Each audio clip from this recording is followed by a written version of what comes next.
الحمد لله وكفى والصلاة والسلام على عباده الذين اصطفى أما بعد فأعوذ بالله من الشيطان الرجيم بسم الله الرحمن الرحيم إنا أنزلناه في ليلة القدر وما أدراك ما ليلة القدر ليلة القدر خير من ألف شهر تنزل الملائكة والروح فيها بإذن ربهم من كل أمر سلام هي حتى مطلع الفجر.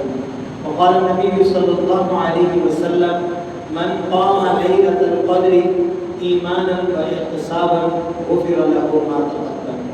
صدق اللہ العظیم. بزرگان دین و محترم سامعین، رمضان المبارک کا بابرکت مہینہ زور و شور سے چل رہا ہے اور اپنے اختتامی مراحل میں داخل ہونا چاہتا ہے. گزشتہ پیوستہ جمعے پر میں نے بات کرتے ہوئے یہ کہا تھا کہ رمضان المبارک کے 3 عشرے، اگر کسی ساتھی نے سنا ہے تو اسے یاد ہوگا کہ 3 عشرے اللہ تبارک و تعالیٰ نے اس بابرکت مہینے کے بنائے ہیں. جس کا پہلا عشرہ رحمت جو گزر چکا، درمیانی جو عشرہ ہے وہ مغفرت کا ہے اور وہ چل رہا ہے اور آج اللہ تبارک و تعالیٰ کے فضل و کرم سے مکمل ہو جائے گا. اور آخری عشرہ عتق من النار ہے، یعنی آگ سے آزادی کا عشرہ ہے. تو تیسرا عشرہ رمضان المبارک کا 2-3 اعتبار سے بہت زیادہ فضیلت کا حامل ہے. ایک بہت بڑی عبادت جو تیسرے عشرے میں کی جاتی ہے اور جناب رسول اللہ صلی اللہ علیہ وسلم ہجرت کے بعد سے، یعنی مکہ مکرمہ سے مدینہ منورہ ہجرت کرنے کے بعد سے ساری زندگی اس کا اہتمام کرتے ہیں، اور وہ عبادت ہے اعتکاف. اعتکاف کرنا یہ تیسرے عشرے میں مسنون سنت ہے. صحیح بخاری میں حدیث ہے، حضرت عائشہ صدیقہ رضی اللہ تعالی عنہا فرماتی ہیں کہ حضور صلی اللہ علیہ وسلم ہجرت کے بعد، یعنی مدینہ منورہ ہجرت کرنے کے بعد مسلسل ہر سال اہتمام سے آخری عشرے میں اعتکاف فرمایا کرتے تھے. اس اعتبار سے آخری عشرے کا اعتکاف مسنون ہے. تو ہر شخص کو اپنے آپ یا اپنے گھر والوں میں سے ممکن ہو سکے تو کوشش کر کے اس عشرے میں اعتکاف میں بیٹھنا چاہیے. اور اگر خواتین بیٹھنا چاہے تو وہ گھر کے کونے میں بیٹھ سکتی ہیں. اس کے لیے ساری رہنمائی کتابوں کے اندر بھی موجود ہے، اور اگر کوئی ویسے دینا چاہے براہ راست تو اسے رہنمائی مل جائے گی. رمضان المبارک کے آخری عشرے میں اعتکاف کرنا، اس کے بہت سارے فضائل ہیں. سب سے بڑی فضیلت تو اس کی یہ ہے کہ مساجد یہ اللہ تبارک و تعالیٰ کے محبوب ترین جگہیں ہیں. حدیث مبارکہ میں آتا ہے احب البلاد الی اللہ مساجدها وابغض البلاد الی اللہ اسواقها، کہ اللہ تبارک و تعالیٰ کو سب سے زیادہ زمین پر پسندیدہ جگہیں مسجدیں ہیں، اور سب سے جو ناپسندیدہ ترین جگہیں ہیں وہ اس کے بازار ہیں. تو جب انسان اعتکاف میں بیٹھ جاتا ہے 10 دن کے لیے، تو اپنے آپ کو وہ 10 دن تک مکمل طور پر مسجد کے حوالے کر دیتا ہے. اب وہ گویا کہ اللہ تبارک و تعالیٰ کا مہمان ہوتا ہے مسجد میں. تو اس فضیلت کے ساتھ اور اس سعادت کے ساتھ، یعنی اللہ کی مہمانی کی سعادت کے ساتھ، اللہ تبارک و تعالیٰ اسے 5 وقت کی نماز تکبیر و اللہ کے ساتھ پڑھنے کی بھی توفیق عطا فرماتے ہیں. جو باہر سے آپ کو پتہ ہے آ کر ہر نماز میں پہنچنا ہر بندے کے لیے ممکن نہیں ہوتا. کبھی تکبیر اولا رہ جاتی ہے، بس اوقات 2-2 3 رکعتیں بھی رہ جاتی ہیں. لیکن جب مسجد میں ہوگا، اعتکاف کے ساتھ ہوگا، تو اللہ تبارک و تعالیٰ اس کو 5 وقت کی نماز تکبیر اولا کے ساتھ پڑھنے کی توفیق عطا فرماتے ہیں. یہ کتنی بڑی سعادت ہے. اور اس کا بینیفٹ کیا ہے کہ جب انسان اعتکاف کے ساتھ مسجد میں ہوگا تو اللہ تبارک و تعالیٰ کا اس کے اوپر فضل اور احسان یہ ہوگا کہ وہ نفل نمازیں جو عام بندے کے لیے گھر پر پڑھنا یا مسجد سے باہر جا کر پڑھنا ممکن نہیں رہتی. حدیث مبارکہ میں آتا ہے جس نے طلوع آفتاب کے بعد جو 2 رکعت اشراق کی نماز پڑھی، 2 رکعت اشراق کی نماز پڑھی، اللہ تبارک و تعالیٰ اس کو ایسے ثواب عطا فرمائیں گے گویا ایک حج اور ایک عمرہ اس کو دینے کا، اور وہ بھی وہ حج اور عمرہ جو اللہ تعالیٰ نے قبول کر لیا. تو جب معتکف کو, اعتکاف کرنے والے کو یہ پتہ ہوگا کہ میں مسجد میں ہوں اور تو میرے پاس کرنے کا کوئی کام ہے نہیں, تو چلو میں اشراق کی نماز پڑھ لیتا ہوں, اور وہ اشراق کے 2 نفل پڑھے گا تو اس کو ایک حج اور ایک عمرہ کرنے کا ثواب. اس کے بعد پھر 1 گھنٹے کے بعد چاشت کی نماز ہے, وہ پڑھ لے گا, اس پر بھی اللہ تعالیٰ اس کو ثواب عطا فرمائے گا. اس کے بعد مغرب کے بعد اوابین کے نفل ہیں, اوابین یہ بھی بہت زیادہ فضیلت رکھنے والے نوافل ہیں, اس کا بھی اہتمام کر لے گا. اور سب سے بڑی چیز اور سب سے خاص عمل وہ ہے تہجد کی نماز.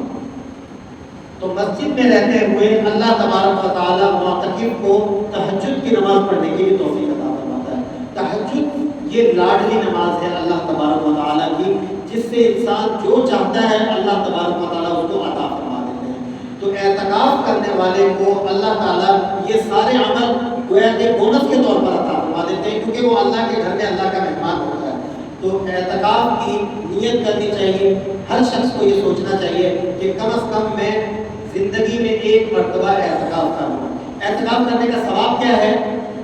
حدیث مبارکہ میں آتا ہے کہ جو شخص رمضان کے آخری عشرے میں اعتکاف کرے تو اللہ تبارک و تعالیٰ اس کو 2 حج اور 2 عمروں کا ثواب عطا فرمائے.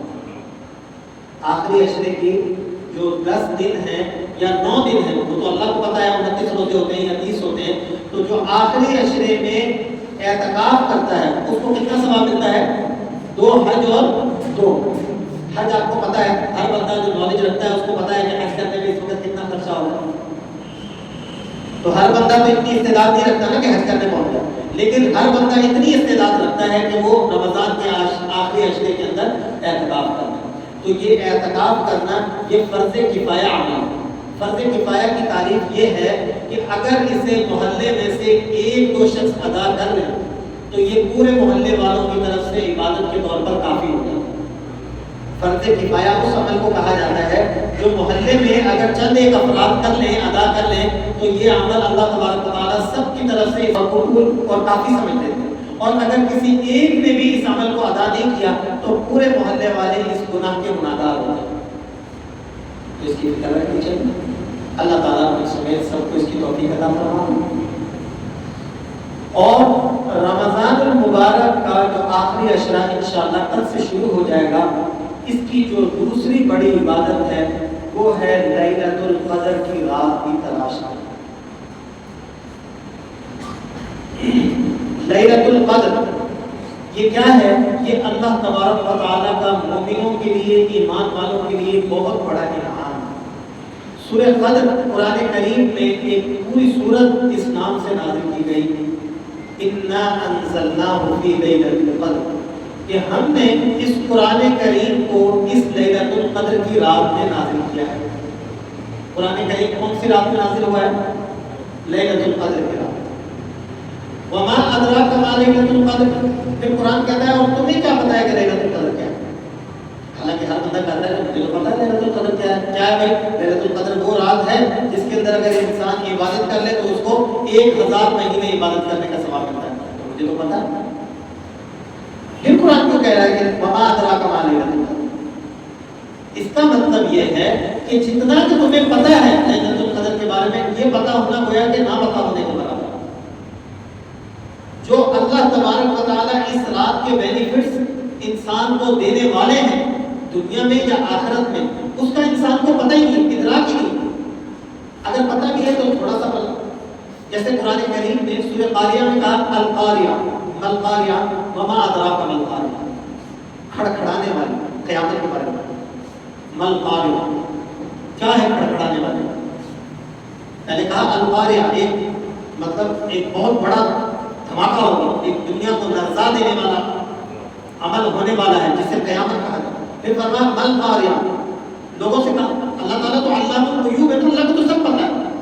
پھر لوگوں سے کہہ رہے مل قاریہ, تمہیں کیا پتہ ہے کھڑکھڑانے والی کیا ہے؟ حالانکہ قیامت کا تو ہر ایمان والے کو پتہ ہے نا, اس کا ایمان ہے کہ قیامت آئے گی.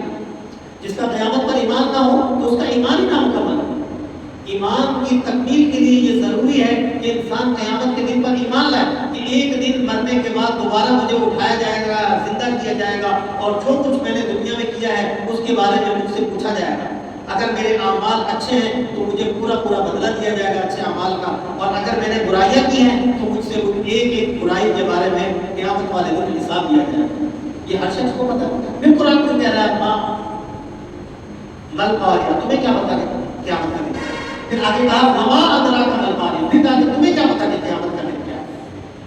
ایسے ہی کہا جا رہا ہے ما ادراک انا انزلناہ فی لیلۃ القدر وما ادراک ما لیلۃ القدر، تمہیں ادراک نہیں کہ لیلۃ القدر کے بارے میں۔ پھر چلو قرآن کریم نے احسان کیا، اللہ تبارک و تعالیٰ نے اپنے بندوں پر فضل کرتے ہوئے کہا کہ چلو ٹھیک ہے ہم آپ کو بتاتے ہیں۔ قرآن کی زبانی بندہ سنتا ہے تو ذرا تسلی ہوتی ہے، تشفی ہوتی ہے، انسان کا یقین بڑھ جاتا ہے، اس کے ایمانی درجات میں بلندی ہو جاتی ہے۔ تو کہا ہم آپ کو بتاتے ہیں کہ لیلۃ القدر میں کیا ہوتا ہے۔ لیلۃ القدر خیر من الف شہر، لیلۃ القدر میں عبادت کرنا 1000 مہینے عبادت کرنے سے افضل ہے۔ لیلۃ القدر میں عبادت کرنے کا ثواب کتنا ہے؟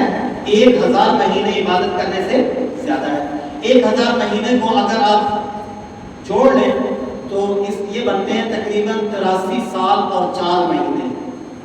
83 سال اور 4 مہینے عبادت کرنے کا اللہ تبارک و تعالیٰ اس ایک رات میں ثواب عطا فرماتے ہیں۔ اب اس رات کو تلاش کرنے کی، اس کی اہمیت اور اس کے ثواب کو سامنے رکھ کر تو اس کا حق تو یہ ہے کہ انسان پورا سال رات کو سوئے گی، ہر رات کو اس رات کی فکر میں اور اس کی تلاش میں گزار دیں کہ بھائی مجھے زندگی میں کم از کم ایک مرتبہ تو لیلۃ القدر مل جائے۔ لیکن اللہ تبارک و تعالیٰ نے بندوں پر احسان کیا اور کہا کہ بھائی 365 راتیں جاگنے کی ضرورت نہیں ہے، صرف ایک مہینہ جاگ لو رمضان کا۔ اب بندوں نے کہا کہ اللہ 1 مہینہ 30 راتیں بھی جاگنا بہت مشکل ہے۔ کہا چلو ٹھیک ہے اور آسان کر دیتے ہیں، 10 راتیں جاگ لو۔ پھر کہا کہ بے گھر پہ 10 راتیں جاگنا بھی مشکل ہے، انسان ہو نیند آ جاتی ہے، کیا کروں کمزور ہو۔ تو کہا اچھا ایسا کر لو کہ ایک رات چھوڑ کر ایک رات جاگ لیا کرو۔ اور وہ ایک رات کون سی جاگنی ہے؟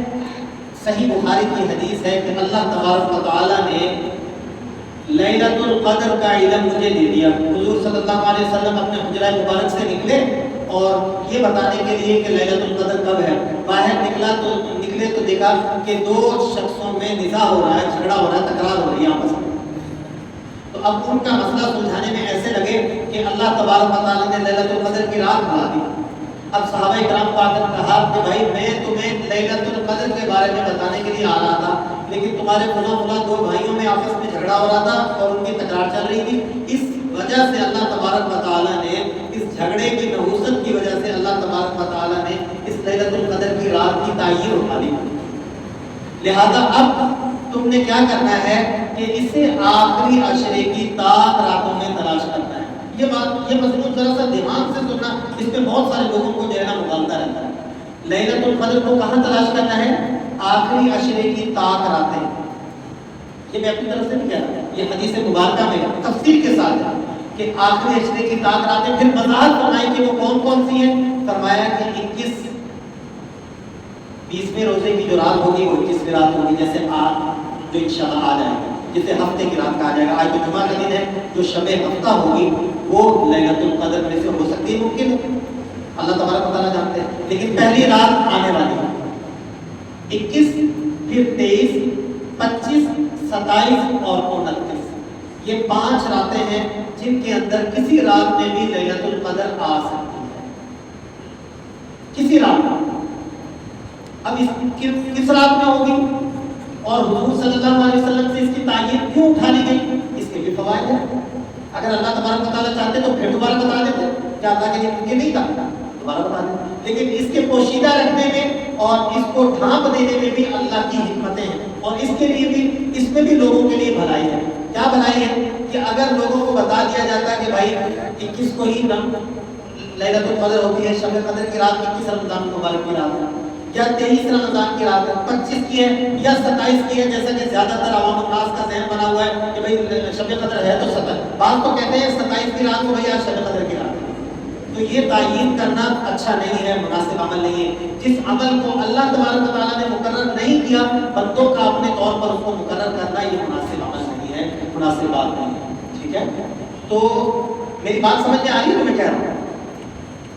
اب اس کے اندر حکمت یہ ہے کہ اگر پتہ چل جاتا ہے کہ بھائی اتنا رات میں ہوگی تو بندے صرف اسی رات میں عبادت کرتے ہیں، دوسری راتوں کو ادھورا چھوڑ دیتے ہیں، تو دوسری راتوں کی اہمیت کم ہو جاتی ہے، جبکہ رمضان المبارک کی تو ہر رات بہت زیادہ فضیلت والی ہے، تو اللہ تعالیٰ نے اس کو 5 راتوں میں چھپا دیا کہ بھائی اب جس پہ میں چاہوں گا آ جائے گی، لیکن آپ نے 5 راتیں جاگ کر اور اہتمام کے ساتھ گزارنی ہے کہ تاکہ ہمیں اللہ تبارک و تعالیٰ شب قدر میں لا دے۔ ایک تو اس کے اندر فائدہ ہی ہے، اور دوسری بات یہ بتانا مقصود ہے کہ دیکھو جھگڑا اتنی بڑی نحوست کی چیز ہے کہ اس سے شب قدر جیسی فضیلت والی رات کی تعین امت سے اٹھا دی گئی۔ کتنی بڑی نحوست چیز ہے جھگڑا، جبکہ آج کا امتی اور آج کا مسلمان ذرا ذرا سی بات میں جھگڑتا ہے، چھوٹی چھوٹی سی بات کو لے کر جو ہے وہ بڑے بڑے جھگڑے کھڑے کر لیتا ہے۔ اللہ تبارک و تعالیٰ سب کو دین کی سمجھ عطا فرمائے اور جھگڑوں اور نزاع سے بچنے کی توفیق عطا فرمائے۔ تو اب ظاہر ہے تلاش کرنا ہے شب قدر کو، کوئی معمولی چیز تو ہے نہیں کہ چھوڑ دیا جائے، تو اب اس کی تلاش کرنے کے لیے ایک تدبیر آپ کو بتا دیتا ہوں قرآن کریم کی زبان میں، تاکہ ہر مسلمان کے لیے شب قدر کو حاصل کرنا آسان ہو جائے، جس کے اندر شوق اور جذبہ اور ولولہ ہو۔ وہ تدبیر کیا ہے؟ پیر ذوالفقار احمد نقشبندی دامت برکاتہ العالیہ نے فرمایا ہے کہ اس کا آسان طریقہ یہ ہے کہ رمضان المبارک کی جو آخر کی 5 راتیں ہیں، اس میں بندے کو چاہیے کہ سحری کے وقت سے کم از کم 1 یا 1.5 گھنٹہ پہلے اٹھ جائے۔ فرض کریں آج جو روزہ بند ہوگا وہ 5:06 یا 7 منٹ میں بند ہو جائے، تو آپ 3:30 بجے اٹھیں، ٹھیک ہے؟ 1.5 گھنٹہ ہم نے پہلے اٹھ کر کیا کرنا ہے کہ روزانہ کی نسبت اپنی سحری کو 1 گھنٹہ پہلے کریں۔ سحری کر لی، کھا کر سحری سے آپ فارغ ہو گئے، اب جا کر کلی وغیرہ کر کے اچھے طریقے سے دانت وغیرہ صاف کر کے وضو دوبارہ سے کر کے آ کے مصلی پہ کھڑے ہو اور تہجد کی نماز پڑھیں۔ تہجد کی نماز پڑھنے کے بعد آپ دعا مانگیں، ٹھیک ہے؟ دعا آپ نے مانگ لی، اب پتہ کیسے چلے گا کہ یہ شب لیلۃ القدر ہے؟ میں قرآن کی زبان آپ کو بتاتا ہوں۔ قرآن نے کہا ہے تنزل الملائکۃ والروح فیہا بإذن ربہم من کل امر سلام ہی حتی مطلع الفجر۔ حدیث مبارکہ میں آتا ہے کہ لیلۃ القدر میں ایک گھڑی ایسی ہوتی ہے کہ اگر بندہ اس رات میں، اس وقت میں، اس گھڑی میں جو بھی اللہ سے دعا مانگتا ہے اللہ تبارک و تعالیٰ اس کی قبول کر لیتا ہے، ٹھیک ہے؟ تو اب وہ گھڑی کون سی ہے پتہ تو ہے نہیں کہ کون سی گھڑی ہے، تو ہم نے جب اس وقت دعا مانگ لی تو قرآن کریم کہتا ہے کہ لیلۃ القدر جس وقت بھی شروع ہوتی ہے یہ تو ہمیں پتہ نہیں ہے، ہوتی تو تاثراتوں میں، لیکن شروع کس وقت ہوتی ہے یہ بھی پتہ نہیں ہے، لیکن رہتی کس وقت تک ہے یہ پتہ ہے۔ کب تک رہتی ہے؟ حتی مطلع الفجر، یہاں تک کہ جب اگلے دن کا سورج طلوع ہو جاتا ہے، یعنی روزے کا وقت ختم ہو جاتا ہے تب تک رہتی ہے، صبح صادق کے وقت تک رہتی ہے شب قدر۔ تو اب جب ہم سحری کے وقت، کیونکہ سحری کا وقت تو یہ صبح صادق سے پہلے کا وقت ہے نا، اس لیے تو ہم اس وقت میں سحری کرتے ہیں، اگر وہ روزہ ختم ہونے کا وقت ہو تو پھر تو سمجھ لو کہ ہمارا روزہ ہی نہیں ہے۔ تو ہم نے جب سحری کی، سحری کرنے کے بعد ہمارے پاس اتنا وقت ہے کہ اگر وہ رات شب قدر کی ہے اور اس میں ہم نے ایمان کے ساتھ اور یقین کے ساتھ اللہ کے سامنے جو ہے عبادت کر لی تو اس حدیث کے ہم مصداق بن جائیں گے کہ من قام لیلۃ القدر ایمانا و احتسابا غفر له ما تقدم من ذنبه، کہ جو شخص لیلۃ القدر کی رات میں ایمان کے ساتھ اور یقین کے ساتھ کھڑا ہو تو اللہ تبارک و تعالیٰ اس کے پہلے کے سارے گناہوں کو معاف فرمائے۔ تو اب ہم جب اس وقت دعا مانگیں گے یقیناً وہ گھڑی صبح صادق تک رہتی ہے، تو ہم نے گویا کہ شب قدر کو پا لیا۔ یہ قرآن کہہ رہا ہے، میں نہیں کہہ رہا ہوں، قرآن کہتا ہے کہ شب قدر رات کو جس وقت بھی شروع ہو رہتی صبح صادق تک ہے، تو صبح صادق سے پہلے کوئی بھی بندہ کسی یقین کے ساتھ کہ آج شب قدر کی رات ہے یا ہوگی، میں اس لیے اللہ تبارک و تعالیٰ کی عبادت کر رہا ہوں اور اللہ سے دعا مانگ رہا ہوں، یا اللہ اس شب قدر کی رات کے فضائل اور اس کے برکت سے آپ میری اس مانگی ہوئی دعا کو قبول فرما لیں۔ اگر اس رات شب قدر ہوئی تو اللہ تبارک و تعالیٰ انشاءاللہ آپ کا نام بھی شب قدر کو تلاش کرنے والوں میں لکھ دے گا اور ہمیں 83 سال اور 4 مہینے عبادت کرنے کا ثواب مل جائے گا۔ 83 سال اور 4 مہینے عبادت کرنے کا ثواب مل جائے گا۔ یہی قرآن کریم نے کہا ہے کہ لیلۃ القدر خیر من الف شہر، کہ لیلۃ القدر میں عبادت کرنا 1000 مہینے عبادت کرنے سے افضل ہے۔ یہ صورت نازل کب ہوئی؟ تھوڑی سی آپ کو اس کی تفصیل بتا دوں۔ حضور صلی اللہ علیہ وسلم نے ایک مرتبہ کہا صحابہ کرام سے کہ بنی اسرائیل میں ایک عابد تھا، یعنی ایک عبادت گزار تھا، اس اس نے 1000 مہینے اللہ تبارک و تعالیٰ کی عبادت کی. اور ایک اور حدیث کے الفاظ ہیں، حضور صلی اللہ علیہ وسلم نے فرمایا کہ ایک مجاہد تھا، ایک غازی تھا بنی اسرائیل کا، اس نے اللہ تبارک و تعالیٰ کے لیے 1000 مہینے جہاد کیا. تو صحابہ کرام نے کہا کہ یا رسول اللہ ہم کس طرح کر سکتے ہیں 1000 مہینے عبادت یا 1000 مہینے اللہ کی راہ میں جہاد کیسے کر سکتے ہیں، ہماری تو عمر ہی بہت تھوڑی ہے.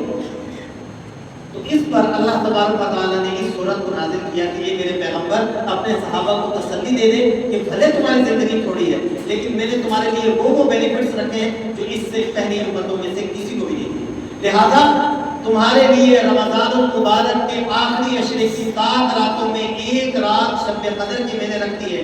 اس رات میں جو شخص اللہ تبارک و تعالیٰ کی عبادت کر لے اس کو اللہ تبارک و تعالیٰ ایسا ثواب عطا فرمائیں گے گویا کہ اس نے 1000 مہینے اللہ تبارک و تعالیٰ کی عبادت کی. اور 1000 مہینوں کو اگر ہم اکٹھا کریں تو یہ 83 سال اور 4 مہینے بنتے ہیں. کس کی زندگی ہے 83 سال؟ اور اگر ہو بھی تو زندگی میں انسان اور کتنے کام کرتا ہے؟ ہر شخص تو 83 سال عبادت نہیں کر سکتا اللہ کی، لیکن اللہ تبارک و تعالیٰ نے فضل اور احسان کرتے ہوئے امت پر اتنا آسان کر دیا کہ ہے کوئی لینے والا، اب بھی کوئی لینے کے لیے تیار نہیں. جبکہ آج کی رات ہو سکتا ہے، ممکن ہے یہ 21 کی رات ہے اور یہ شب قدر کی رات ہے.